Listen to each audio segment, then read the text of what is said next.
আমি এদেরকে শুধু পশু মনে করি না, নিজের সন্তানের মতো দেখি এবং আগলে রাখি। খামারে আরো অনেক গরু আছে, কিন্তু এ দুটো আমার বেশি প্রিয়, তাই নাম দিয়েছি নবাব আর বাদশা।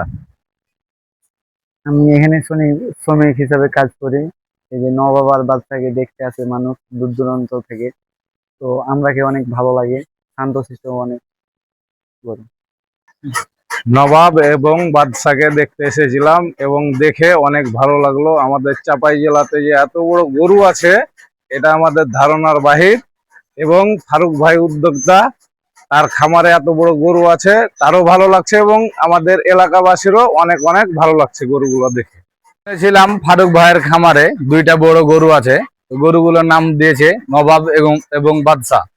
যা হোক, গরুগুলো দেখতে এলাম। আমাদের চাঁপাই নবাবগঞ্জে এত বড় গরু আছে সেটা আমাদের জানা ছিল না। যা হোক, গরুগুলা দেখলাম। গরুগুলা দেখার পর অনেক ভালো লাগলো। গরুগুলোর ওজন প্রায় 15 থেকে 20 মণ এরকম হবে।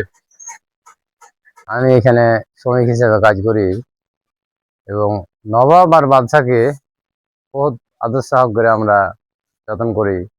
দূর দূরান্ত থেকে বিভিন্ন জায়গা থেকে লোক আছে দেখতে আসে, আমরা খুব ভালো লাগে। আমি কানসাট থেকে এসেছি।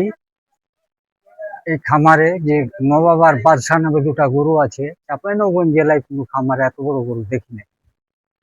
এটা ঠিক দেখার আছে, জন্য এটা দেখার জন্য কি আপনি এসেছেন? এটা হ্যাঁ, এটা দেখার জন্য এসেছি।